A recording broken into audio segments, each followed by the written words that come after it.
அடுத்த கேள்வி கேட்கிறார், கிம் பிராமணானாம் தேவத்வம், எது ஒரு அந்தணனுக்கு தெய்வம்?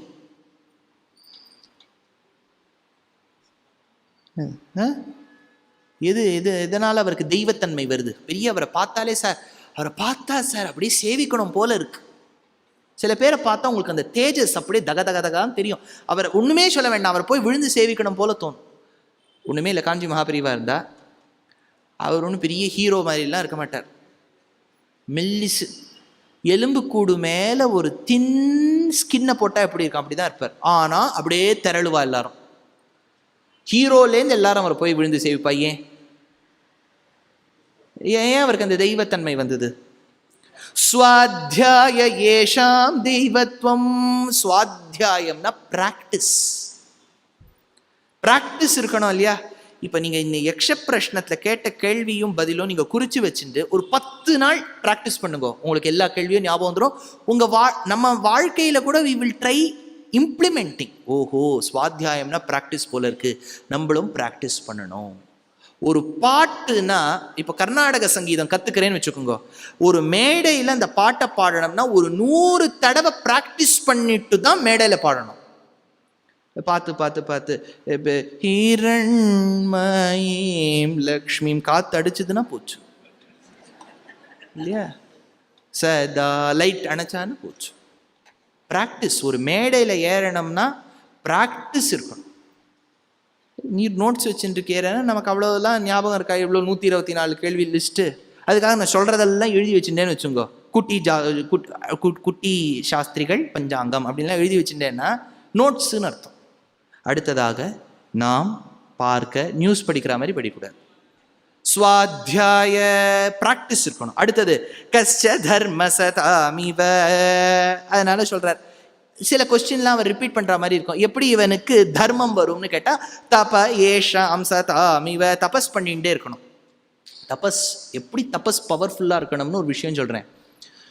அந்த காலத்துல காட்டுக்கு நடுவில் ரிஷிகள்லாம் குடிசை கட்டின்னு இருப்பா இல்லையா? பர்ணகசாலை கட்டின்னு இருப்பா.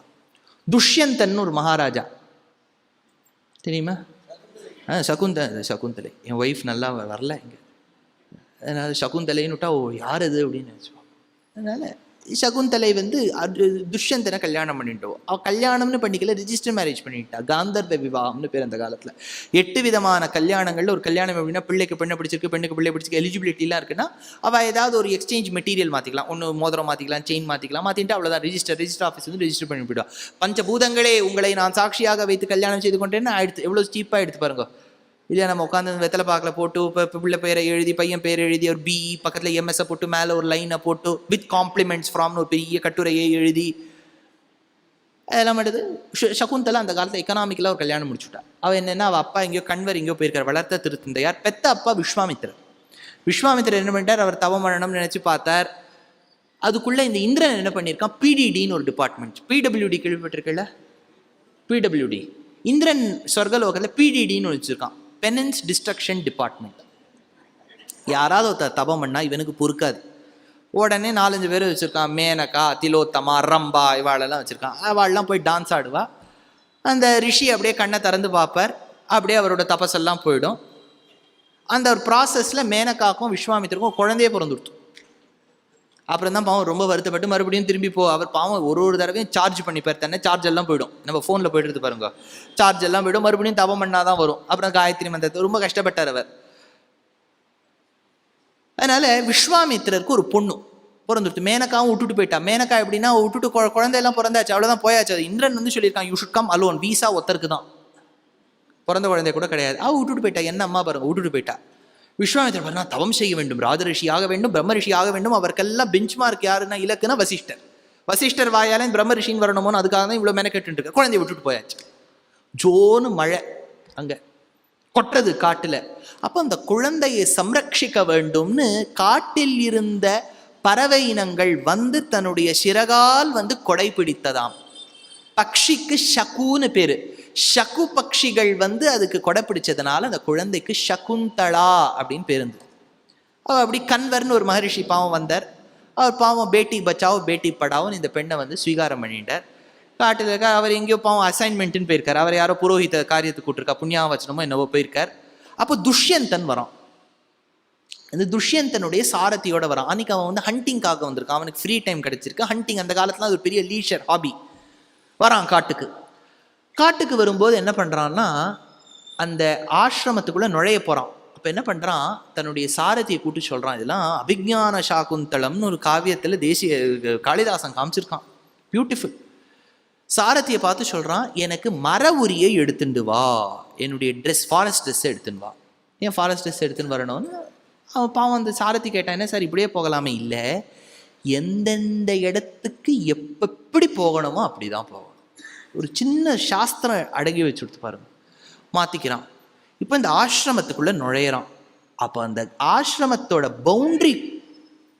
ஆசிரமத்தினுடைய பவுண்டரிக்குள்ள நுழையும் போதுதான் ஆச்சரியமா ஒரு விஷயம் தெரியுது. என்ன விஷயம் தெரியுதுன்னா, வெளி வரைக்கும் இருக்கக்கூடிய புலி அப்படியே ஒரு முயலை தொடத்தின்னு வருது. புலிக்கு அன்னைக்கு ஏதோ பசி போல இருக்கு, அது ஏதோ சாப்பிட்டு முடிச்சு கொடுத்து, அதுக்கு பாவம் டெசர்ட் தேவை, அதனால அது ஏதோ ரேபிட்டை தொடத்தின்னு வருது, உக்ரமா துரத்தின்னு வருது புலி. அந்த முயல் ஆசிரமத்துக்குள்ள நுழைஞ்சு விடுறது. புலி துரத்திண்டே வந்து உள்ள வந்துடுறது. சாப்பிடணுமோனோ ஆசிரமத்துக்குள்ள வந்த உடனே அந்த முயலை நக்கிறது. இல்லை இந்த வாட்ஸ்அப் வீடியோலெல்லாம் காமிக்கிறானே, ஏதோ ஒரு மான் குட்டி ஓடி வருது, ஒரு சிங்கம் வந்து, தாய் சிங்கம் வந்து அதுக்கு நக்கி கொடுக்கறது. ஏன்னா அந்த ரிஷி, ஆசிரமத்தில் இருக்கக்கூடிய ரிஷியுடைய தபஸ் சக்தி எப்படி இருக்கணும்னா, தன் ஆசிரமத்துக்குள்ள வரக்கூடிய மனிதர்கள் மிருகங்களுடைய ரஜோதமோ குணங்களை எடுத்து சாத்விகால ஆக்கிடணும். அவருடைய தபஸ் சக்தி அவ்வளவு ரேடியேஷன் கொடுக்கணும். இதுக்கு அகோபில மட்டத்தில் ஒரு ஐதிஹ்யம் சொல்லுவா. என்னன்னா, 42ஆம் பட்டத்தில் இருந்த பீட்டாதிபதி இஞ்சிமேட் அழகிசிங்கர்னு பேர். அந்த இஞ்சிமேட் அழகிசிங்கர் இருந்த காலத்தில் அவருக்கு ஸ்ரீகாரியம்னு அசிஸ்டண்ட், பரிச்சாரகர்னா குக், ஆச்சாரியன் இருக்கார். குக்கும் அசிஸ்டண்ட்டும் சண்டை போட்டு இருக்கா, ஏதோ வாக்குவாதம். உடனே அழிசிங்கர் கிட்ட படிச்ச ஒரு வித்வான் வந்து சொன்னார், ஆச்சாரியன் எதற்கு இப்படி கண்ணா பின்னா சண்டை போடுறதா, நிறுத்துங்கோ அப்படின்னார். அப்போ ஆச்சாரியன் சொன்னாராம், நிறுத்த சொல்லாதடா, நான் பண்ண பாவம், எனக்கு தபஸ் சக்தி அந்த காலத்து ரிஷிகள் மாதிரி இருந்திருந்தா என் ஆசிரமத்துக்குள்ள ஒத்தருக்கு சந்தோஷமா இருப்பா, சண்டை போட்டுக்க மாட்டா. எனக்கு தபஸ் சக்தி இல்லை போல இருக்கு, அதனால ஒத்தருக்கு சண்டை போட்டுக்கிறான். நமக்கு தபஸ் சக்தி இருந்தால் நம்ம மாத்த சண்டையே வராது சுவாமி. I don't know why you are fighting அப்படின்னா நம்ம தான் காரணம். நமக்கு கன்சிஸ்டன்சியும் சுவாத்தியாயமும் இல்லைன்னா சண்டை தான் வரும் ஆத்துல. சிம்பிள். நீங்க உடனே இவா காரணம் அவா காரணம்னு போக வேண்டாம். தபஸ் சக்தி இல்லைன்னா, சாந்த சமதமாதி குணங்கள் இல்லைன்னா, இந்த நீங்க வைஷ்ணவ பரம்பரையில் கடுதாசி போடுவா, பியூட்டிஃபுல்லா இருக்கும் அந்த மஞ்ச பத்திரிகையில. ஸ்ரீ உபயவேதாந்தாச்சாரியராய் எழுந்தருள் இருக்கும் சுவாமியின் சந்நிதியில் அடியேன் தாசனம் கையும் கூப்பி செய்யும் விண்ணப்பம், சாந்த சமதமாதி குணங்கள் அசங்கேய கல்யாண குணங்கள் பரிபூர்ணராயிருக்கும் சுவாமி, அடியேனுடைய புத்திரனுமாயிருக்கக்கூடிய சிரஞ்சீவி சுரேஷ் அவனுக்கும் இவளுக்கும் நடக்கக்கூடிய விவாகத்துக்கு வரவும். யாரும் இதெல்லாம் படிக்கவே மாட்டா, பொதுவாக பிள்ளை பெண் பேரை தான் பார்க்கணும். முன்னாடி இருக்கக்கூடிய ப்ரிஃபேஸ் எல்லாம் விட்டுருவா. அதில் ஒருத்தர் போய் சமர்ப்பிச்சார் இன்விடேஷனை. அவர் வாங்கிட்டார். என்னது இது, என்னுடைய கடுதாசியில சாந்தன்னு ஒரு வார்த்தை ஒழுங்கா இல்லைன்னார். கொடுத்தவர் பார்த்தார், அதனால தான் இல்லைன்னார். இல்லையோன்னு அதனால தான் இல்லை அப்படின்னு. தபஸ் சக்தி இருக்கணும், அதனால தபயேஷம் சதமிவ. சரி சுவாமி, அந்தணர்கள் விஸ்வாமித்திரர் இவாளெல்லாம் பெரிய ஆளா இருப்பா போல இருக்கு, ஆனா இவாளை சாதாரண மனிதர்கள் ஆக்குவது எது? பெரிய ஆள்னு பார்த்துட்டு இருக்கோம், சாதாரண மனிதர்கள் ஆக்குவது எது அப்படின்னு கேட்டா சொல்றார், கஷைஷாமானுஷோபாவஹ. பெரிய அந்தணர்னு பேர் சார், பெரிய இன்டெலிஜென்ட் மேன், அப்படியே பார்த்தா தெய்வம் மாதிரி இருக்கு, ஆனா இவர் சாதாரண மனிதன் தான். எப்படி தெரியுது? எப்படி அவர் சாதாரண மனிதன்? மரணம், அவருக்கும் மரணம் வருது இல்லையா? Everybody born has to tie. எப்பேற்பட்ட பெரியவரா இருந்தாலும், ரமண மகர்ஷியிலேருந்து காஞ்சி மகா பெரியவாலேருந்து இந்த உலகத்துல மட்டும் பிறந்துட்டா அந்த சரீரத்தை விட்டு ஆத்மா போய் தான் ஆகணும். There is no escape. அதனால மரணம் மானுஷோபாவஹா, மனிதனுடைய தன்மையே மரணம். அந்த டைம் கேப்ல நம்ம எவ்வளவு அக்வயர் பண்றோங்கிறதுல தான் இருக்கு. நமக்கு தெரியாதே. யாராவது எழுதி கொடுக்க முடியுமா? இங்க இருக்க என்னலேருந்து ஆரம்பிச்சு, சார் இத்தனாம் தேதி நான் மரணம், ஒருத்தருக்கும் தெரியாது. அது தெரியாதனால தான் ஜாலியா உட்காந்துட்டு இருக்கோம் இங்க. இல்லையா? நமக்கு மட்டும் கரெக்டாக 2034 August 22 நம்ம ஆற்ற விட்டு வெளில வர மாட்டோம். யோசிச்சு பாருங்களேன். Uncertainty is the certainty of life, but the beauty lies in not knowing when that uncertainty will come. இல்லையா? நமக்கு தெரியாது என்னைக்கு அது வரப்போகுதுன்னு. சில அசுரர்கள்லாம் நம்ம கதையில் பார்த்தா அவளுக்கு தெரியும், இந்தராம் கையால் மரணம். நமக்கு அதெல்லாம் தெரியல, தெரியாமல் இருக்கிறது தான். சில பேர் வந்து உடனே we will give you the birth date, death date இப்படிலாம் இந்த இன்டர்நெட்டில் போடுறான். அதெல்லாம் போய் தெரிஞ்சுக்காதீங்க. ஒரு நாள் போக போகிறோம், அது வரைக்கும் யக்ஷப்பிரஷ்டம் கேட்டுருக்கலாம். அவ்வளோதான். ஹாப்பினஸ் இதுதான் சுவாமி. இல்லையா? உங்களுக்கும் எனக்கும் என்ன காமன்? மரணம் தான். எல்லாருக்கும் இங்கே இருக்கவாளுக்கெல்லாம் இது. ஆனால் அம்மா அப்பாவுக்கு என்ன தோணும்? நம்ம போனோன்னு நம்ம குழந்தைகள் போகணும். அது ஒரு விஷ் இருக்கு இல்லையா எல்லாருக்கும்? அது இருக்கே, அதுவும் நம்ம கையில் இல்லை. எதுவுமே நம்ம கையில் இல்லை சுவாமி. இப்போ ரிஸ்க்குங்கிறது அந்த காலத்துலாம் இப்படிலாம் ரோடு ஆக்சிடென்ட்லாம் கிடையாது. நம்ம ராஜாக்கள் காலத்துல தான் இப்போ எல்லாத்துலேயுமே இருக்குது அடல்ட்ரேஷன். இப்போல்லாம் சாதத்தில் பிளாஸ்டிக் ரைஸ்ன்னு இருக்குது, கேள்விப்பட்டிருக்கீங்களா நீங்கள்? பிளாஸ்டிக் ரைஸ் அப்படிங்கிறான் ஒன்று. அது என்னென்னா நியூஸில் காமிக்கிறான். அது எப்படின்னா, அந்த சாதத்தை நீங்கள் சமைக்கணுமா, முதல்ல சமைச்சு உருண்டையாக ஆக்கணுமா. அந்த உருண்டையை கீழே போட்டுவிட்டு அது பொத்தையாக கீழே போய் உட்காந்தா அது குட் ரைஸ். திரும்பி பந்து மாதிரி கையில் வந்தால் அது பிளாஸ்டிக் ரைஸ். பாருங்க, நமக்கு தள்ளெழுத்து. முதல்ல வந்து சாதத்தை வெடித்து பிண்ட பிரதானம் பண்ணுற மாதிரி உருண்டையாக்கி கீழே போட்டு, இல்லை என்ன ஒரு ப்ராப்ளம்னா புதக்குன்னு கீழே போய் உட்காந்து கொடுத்து நல்ல அரிசியும் தெரியாது, சாப்பிட முடியாதே. परम भागवत मौनि वरस शिविभाकर सनक सनंदन दीश सुर किं पुरुष कनक कशिपुसुत नारद तुम्बुरु पवन सूनु बालचंद्रधर शुक सरोज भव भूसुर वरुलु परम पावनुलु घनुलु शाश्वतुलु कमल भव सुखमु सदानुभवुलु गाकयेंदरो महानुभावुलु. As I'm speaking these divine lines of Sri Tyagaraja Swami, I've received the very divine Onavil of Thiruvananthapuram. This is going to be a grand, a mega Natya production titled Endaro Mahanubhavulu, a festoon of the devout. We have chosen the inspiring events from the lives of 14 Acharyas, Mahans, who have trod Bharata Bhumi. ದೊಡ್ಡಾಚಾರ್ಯ, Adi Shankaracharya, Vedanta ದೇಶಿಕ, Muthuswamy Dikshita, Pothana, Jayadeva, Andal, Mirabai, Kamban, ತಿರುಮಳಿಸೈ ಪಿರಾನ್, Bhadrachala Ramadasu, Goswami, Tulsidas, Purandaradasa and Tukaram. We have strung it together into a beautiful dance production that is primarily Bharatanatyam based with movements of Odissi, Ghumar and Mohiniyattam, which is going to be multilingual as well, with lines chosen from Sanskritam, Marathi, Braj Bhasha, Rajasthani, Telugu, Kannada, Tamil, so many languages put together. I've had the opportunity to work with dancers, Natya gurus of great repertoire in the last 15 years. This is an opportunity for me to have curated the production, to have done the storyboard and narrate the production in English. The choreography is by the very famous revered Kalaimamani Srimati Anita Guha. The music is by the great grandson of Subramanya Bharati, a Sangeet Natak Academy awardee, Dr. Rajkumar Bharati, and the soundscape design is by Sri Sai Shravanam, one of the contributing engineers to the award-winning Life of Pi movie. We have all come together to present this grand production Endaro Mahanubhavulu in your city. On the 26th and on the 27th of September at the Prestige Center of Performing Arts in Bengaluru, we are presenting this production. On the 3rd and the 4th of October, we are doing it at the Naradagana Sabha in Chennai. On the 1st of November, we are doing it at the Fine Arts Society Chembur in Mumbai. And on the 29th of November at Kamani Auditorium in Delhi. Tickets are flying off the shelves. Please be present, buy your tickets and be with your family to watch this, I would say, once in a lifetime event. We are extremely thankful to the title sponsor, to the event sponsor, to the associate sponsors, and to those hands who have supported us. To the all of you, thank you. To the all of you, Vandanamulu, please be present. Namaskar. இப்போ மரணத்துக்கு காரணம் என்ன? நம்மளே தேடி வச்சிருக்கோம் இல்லையா? அதில் அவன் போடுறான், மைதா சாப்பிடாதீங்கோ, ரொம்ப நாள் வச்ச ஊறுகாய் சாப்பிடாதீங்கோ, சிப்ஸ் எல்லாம் சாப்பிடாதீங்கோ, இது சாப்பிடாதீங்க, அதை சாப்பிடாதீங்க, இது சாப்பிடாதீங்க, அதை சாப்பிடாதீங்க, இப்படியே போயிட்டு அடுத்த நாள் என்ன சொல்லுவான் ரிப்போர்ட்டில்? ஊறுகாய் சாப்பிட்டால் நல்லது தான். அது ஒன்று. ஒரு இதில் என்னென்னா ரிஃபைன்டு சால்ட்டை சாப்பிடுங்க, அயோடைஸ் சால்ட். கொஞ்ச நாள் கல்லுப்பு சாப்பிடுங்க. சரி, கல்லுப்பு சாப்பிட்டு தான் இம்ப்யூரிட்டிஸ் இருக்குது, திருப்பி அயோடைஸ்டுக்கு வந்துருங்க. இப்படியே சுற்றின்னு இருக்கு. இதுக்கெல்லாம் என்ன, we are trying our level best to escape from death. But death is inevitable.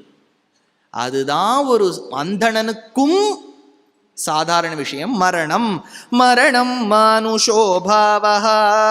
அடுத்த கேள்வி, கிமேஷாம் அசதாமிவ. சார், ஒரு அந்தணனுக்கு இருக்கக்கூடிய ஒரு பேட் ஹேபிட் எது அப்படின்னு கேட்குறாரு. இது யக்ஷன் கேட்கறது யுதிஷ்டனை பார்த்து, பேட் ஹேபிட் ஏதாவது சொல்லு, பேட் ஹேபிட் சொல்லுங்களேன். சார் பயமாக இருக்குது சார், எது சொன்னாலும் இப்போ மாட்டிப்போம் இல்லையா? நம்ம ஏதாவது ஒன்று சொல்லிட்டோம்னா மற்றவாழ நம்மளை தான் இப்போ பார்ப்பா. ஓஹோ, ஒன்றுமே இல்லைன்னு சொல்லிட்டோன்னு வச்சுங்க, ஒன்றுமே இல்லைன்னு ஒரு பதில் தெரிஞ்சால் ஏன் அது கேள்வி கேட்டுக்க போகிறது? அது இன்டெலிஜென்ட் யக்ஷன் அது. அதனால் கரெக்டாக கேள்வி கேட்குது. கேளுங்க, வார்த்தை கவனிங்கோ. யுதிஷ்டிரன் என்ன பதில் சொல்கிறாருன்னு, பரிவாதோ அசதாமிவ. வம்பு பேசுறது ஒரு அந்தணனுக்கு கெட்ட குணமாம். பரிவாதோ, இன்னொருத்தர் மேலே என்னெல்லாம் தப்பு சொல்லலாம். சார் உபன்யாசம் சொல்கிறார் சார், சட்டுன்னு நம்பிடாதீங்க அவரை. I know about him. இன்டர்நெட்டில் Quora.org அவரை பற்றி நான் படிச்சிருக்கேன் சார். அவர் பிள்ளையை பற்றி உங்களுக்கு தெரியுமா? ஊர் முழுக்க பிரச்சாரம் பண்ணிட்டு இருக்கார். அவர் பிள்ளையை பற்றி உங்களுக்கு தெரியுமா சார்? அவ பேசுகிறா சார், அவள் ஹஸ்பண்டை பற்றி உங்களுக்கு தெரியுமா? பரிவாதோ, இன்னொருத்தரை பற்றி ஏதாவதுன்னா நமக்கு உடனே நம்ம வாங்குறது. இதே நம்மாத்த விஷயம் யாருக்கும் சொல்லிடாதீங்கோ, சும்மா தெரியாத மாதிரி நடந்துக்குங்கோ. கல்யாணம்லாம் நிச்சயமாகிடுது, யார்கிட்டையும் சட்டுன்னு இப்போ சொல்லாதீங்க, எல்லாம் வரட்டும், பிரிண்ட் எல்லாம் ஆகட்டும், அப்புறம் மெதுவாக சொல்லிக்கலாம். நம்மாத்த விஷயம் எங்கேயும் போகக்கூடாது. ஆனால் இன்னொருத்தராத்த விஷயத்தை நோண்டி நோண்டி நோண்டி எடுத்து அவர் மேலே ஒரு PhD தீசிஸே பண்ணி, அந்த பொண்ணு பார்த்தேளா பேசின்னு இருந்தது, அது தெரியல யாருன்னு. ரொம்ப இதெல்லாம் நம்ம பேசக்கூடாது. பகவான் பற்றி இப்போ தான் சஹஸ்ரநாமம் சொல்லி இதெல்லாம் பேசிட்டு, ஏன்னா that is our innate habit. அது யாரும் நமக்கு இதெல்லாம் ட்ரைனிங் இல்லாமே வருது சுவாமி. அப்படியே நமக்கு ஜிபி இப்போ பரமாச்சாரியாளுக்கு எப்படி பரமஜானம் வந்திருக்கோம், நமக்கு பிறக்கும் போதே பரிவாதோ அதெல்லாம் கூட நமக்கு ஃபீட் பண்ணி அமைச்சிருக்கா. யாராவது sir how to talk gossip அப்படின்னு கிளாஸ் எடுக்கிறாளோ, அது நேச்சுரலாக நம்ம ஒவ்வொருத்தரையும் அகாடமி ஆரம்பிக்கலாம். காசிப் அகாடமி நம்மளே ஒன்று ஆரம்பிக்கலாம். பரிவாதோ அசதாமிவ. பொதுவாக ரெட்டிப்பு முறை, 2 முறை பிறந்தா அவளுக்கு த்விஜான்னு பேர். தாயின் கர்ப்பத்திலிருந்து ஓர் முறை என்னைக்கு போடுறாளோ பூனல், அன்னைக்கு 2வது முறை ஆயிடுத்தா. இது எப்படி சுவாமி தெரியுதுன்னு, 2வது பிறப்பு. ஏன்னா அப்போ காயத்ரி அம்மான்னு ஒரு அம்மாவுக்கு தத்து கொடுத்துட்றோம் நம்ம பிள்ளைய. இந்த அம்மா அவ்வளோதான், இன்னும் காயத்ரி பார்த்துப்போ.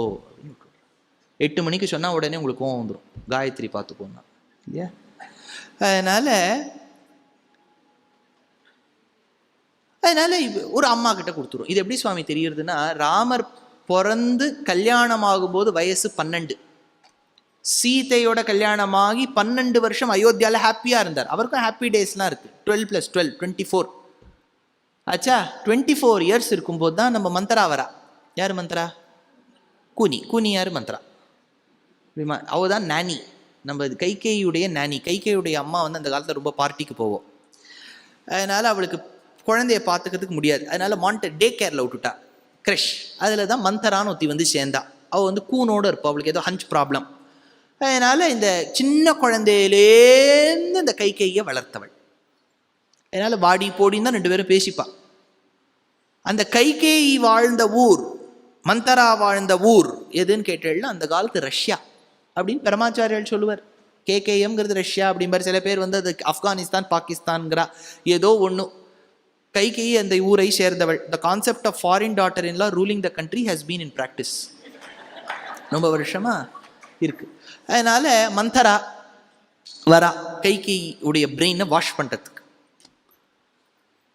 அப்போ கைகே கலக்கியமா மனத்தரளாய் கைகே சிவரம் வேண்ட ஆழ்வார் சாதிக்கிறார். அவர் 2 வரம் கேட்டாலாம் தசரதருக்கு லோ பிபிஆய், அவர் கீழே விழுந்துட்டார், ததாஸ்தூனர். அது அந்த கதையெல்லாம் உங்களுக்கு தெரியும். அப்போது ராமர்கிட்ட காட்டுக்கு போங்கிறா. ராமர் ஓகேங்கிறார். அவர் பாவம் சாது. சாதுன்னா என்ன? ரொம்ப கேள்வி சுவாமி, யக்ஷன் கேட்குற கேள்வி போறாது, நீர் வேற ஒரு கேள்வி. சாதுன்னா என்ன? சாதுனா அப்பாவி பாவம் இல்லையா? ஆனால் சம்ஸ்கிருதத்தில் சாதுன்னா என்ன தெரியுமோ? டல்லுன்னு அர்த்தம். கொஞ்சம் மக்கா இருந்தால் சாதும்பா. அந்த காலத்தில் ரொம்ப பாவம் பாலிஷ்டாக சொல்லுவா. இப்போ எப்படின்னா, சில பேர் வருவா, சுவாமி வரணும், எவ்வளவு பெரியவர், சாதாரணப்பட்டவராக தான் இருப்பார். ஆனால் கொஞ்சம் அப்படியே கொஞ்சம் சர்க்காஸ்டிக்காக சொல்கிறது, சர்க்காசம்னு ஒன்று இருக்கு இல்லையா? அதாவது இவர் வந்திருக்கார், வாங்கோ, இவரை தான் நான் உங்களுக்கு சொல்லணும்னு வச்சேன், ரொம்ப நல்லவர். என்னவோ இருக்குல்லங்க சூக்ஷ்மம். யாராவது கொலைக்கிறாருன்னு வச்சுக்கோங்களேன், நாய் தான் கொலைக்குங்கிறது இல்லை, மனிதர்களும் கொலைப்பார்கள். ஏன்னா நமக்குள்ளேயும் ஒரு நாய்த்தன்மை இருக்கு, அது பாவம் ஸ்லீப்பிங்கில் இருக்கு. அது நம்ம அப்போ ஒருத்தர் வரார், இவர் இன்ட்ரடியூஸ் பண்ணணும், இவர் தான் கிராம சிம்ஹா அப்படிங்கிறார். கிராமம்னா என்ன? வில்லேஜ். சிம்ஹானா சிங்கம். தமிழ் சம்ஸ்கிருதத்தில் கிராமம்னா கிராமம், சிங்கம்னா சிங்கம். ஆனால் கிராம சிம்ஹா அப்படின்னு சம்ஸ்கிருதத்தில் சொன்னால் நாயின்னு அர்த்தம். நான் ஞாபகம் வச்சுங்க டிக்ஷனரியில். கிராம சிம்மானா பாவம் அவருக்கு என்ன மாதிரி சம்ஸ்கிருதம்? ஆமாம், நான் கிராம சிம்மாம்பர், கிராமத்தோட சிங்கம். வாசமாக பார்த்தா நாயின்னு அர்த்தம். அதனால அந்த காலத்தில் ரொம்ப பாவம் டல்லாக யாராவது இருந்தால் இவர் சாது அப்படின்பா. நம்ம சாதுன்னா நல்லவன்னு சும்மா டல். ராமர் கொஞ்சம் சாது, அதனால காட்டுக்கு போனால் போகிறேன்ட்டார். இதே அந்த இடத்துல கிருஷ்ணர் இருந்தார்னு வச்சுக்கோங்களேன், அந்த இடத்துல தசரதன் பிள்ளை கிருஷ்ணர், mister Dasharatha, mister A Dasharatha. ஏன் ஏ தசரதா? அஜன் பிள்ளை. Mister A Dasharatha, my advocate will talk to you. வந்துட்டு இருப்பார். அவ்வளோதான். ராமாயணம் முன்னாடி நடந்திருக்காது. அவ்வளோதான். கைகையை ஊர் காமிச்சு கிருஷ்ணர் என்னெல்லாம் பண்ணியிருப்பார் தெரியுமோ? பாவம் ராமர் நம்ம கேஸ் அதெல்லாம் சொல்லிட்டு வந்துட்டார் அவர். அப்போ மாதா கௌசல்யாவுடைய அந்தப்புறத்துக்கு போறார் ராமர். அம்மா நான் போயிட்டு வரேங்கிறார். அப்போ நான் வாழறா, இத்தனை நாள் உங்க அப்பா என்னை இல்ட்ரீட் பண்ணார், ஏதோ கைகேயி ரொம்ப பிடிச்ச மனைவின்னு என்ன ரொம்ப இல்ட்ரீட் பண்ணார். எனக்கு ஒரு சின்ன ஒரு சொலேஸ் என்னன்னா, என் பிள்ளை ராஜாவான உடனே எனக்கு நல்ல ட்ரீட்மெண்ட் கிடைக்கும்னு ராமா. ஆனா நீ போறியேடா, 17 வருஷம் நான் இதுக்காகவா காத்துட்டு இருந்தேங்கிறா. இப்ப என்ன வயசுல ராமர் போன காட்டுக்கு போறான்னு ஃபர்ஸ்ட் முதல்ல ஒரு கணக்கு சொன்னேன், என்ன 24. இது ஏன் 17ங்கிறா? 7வது வயசுல பூனல் போட்டா 17 + 7 நீங்க ஆட் பண்ணீங்கன்னா 24. அதனால 2 முறை பிறப்பிருந்தால் த்விஜஹா. பல்லுக்கும் த்விஜஹான்னு பேர். போன வருஷம் இதே இடத்தில் கிருஷ்ணாவதாரம் சொல்லும்போது முதல் நாள் கண்ணன் பிறந்தபோது காராகிரகத்தில் பிறந்தான். கருநிறம் சூழ்ந்துள்ள அந்த இரவில் அவன் பிறந்தான் என்று எப்படி தெரிந்தது என்று கேட்டால் அதுக்கு விடை கூறினார் ஆசிரியர். கண்ணனுடைய 2 வரிசை பல்லின் வெளிச்சத்தால் தெரிஞ்சதுன்னார். த்விஜச்சந்திர சந்திரிகா மைக்ஷத. அப்ப பல்லுக்கு என்ன பேரு? த்விஜஹா. ஏன் 2 முறை பிறக்கிறதோனோ, மில்க் டீத், பர்மனன்ட் டீத். அதனால த்விஜஹா. பல்லுக்கும் த்விஜஹா, அந்தணனுக்கும் த்விஜஹா, க்ஷத்ரியனுக்கும் த்விஜஹா, வைஷ்யனுக்கும் த்விஜஹா. ஆயிடுத்தா? இவெல்லாம் 2 முறை பிறப்பு. பக்ஷிக்கும் த்விஜஹா. ஏன் பாருங்க, கரெக்டா சொல்றா. எக்கு தாயிலேருந்து குஞ்சு டைரக்டா வருது இல்லையே, முதல்ல எக்குலேருந்து குஞ்சு 2 முறை ஸ்டெப் இருக்கிறதுனால த்விஜஹா. ஆயிடுத்தா? இப்ப பாருங்க, பல்லுக்கு என்ன பேர் சொன்னேன்? த்விஜஹா. அந்தணனுக்கு த்விஜஹா. திருக்குடந்தை ஆண்டவன் ஒரு வாட்டி கேட்டார், ஏண்டா பல்லுக்கு இருக்கிற பேரே ஏண்டா நமக்கும் இருக்கு அப்படின்னா அதுக்கு விஷயம் சொன்னார். 2 பல்லுக்கு நடுவில் ஏதாவது ஒன்று மாட்டின்னு கொடுத்துன்னு வச்சுக்கோங்க. நம்ம இந்த மக்காச்சோளம்லாம் ஒன்று இருக்கே, என்ன மாட்டின்றோம். அது இந்த சீடையெல்லாம் பண்ணும்போது கூட சில பேர் தேங்காய் துருவி போடுவோம், அது மாட்டின்றோம். நாறு கீறு மாட்டிக்கும். இப்படி மாட்டிக்கும் போது என்ன பண்ணுவோம்? அது வெளியில எடுக்கிற வரைக்கும் அடுத்த காரியம் தெரியாது. 2 பல்லுக்கு நடுவில் ஏதாவது மாட்டின்னு கொடுத்தானே அது வெளியில எடுக்கிற வரைக்கும் தெரியாது. 2 அந்தணர்களுக்கு நடுவில் சீக்ரெட் இருந்துட்டானே அது வெளியில சொல்ற வரைக்கும் தெரியாது. பரிவாதோ அசதாமிவ. எடுத்தா பாருங்க எவ்வளவு பியூட்டிஃபுல்லா அந்த காலத்தை சொல்லியிருக்காரு. அப்படின்னா என்ன? we should correct ourselves. அதுதான் மாரல்.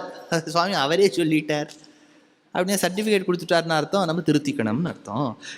கிம் க்ஷத்ரியாணாம் தேவத்துவம். அடுத்து க்ஷத்ரியனுக்கு வரார்.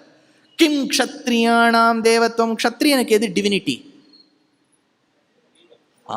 பாருங்க, வீரம். வீரத்துக்கு என்ன வேணும் சார்? மறுபடியும் ஹார்லிக்ஸ். ஹார்லிக்ஸே நம்ம வேண்டாம். இப்போ க்ஷத்ரியன்னா எப்படி தெரியும்? இப்போ ராமர் க்ஷத்ரியன் நீங்க எப்படி தெரிஞ்சு போய்? பாகுபலி எப்படி தெரிஞ்சுட்டேன்?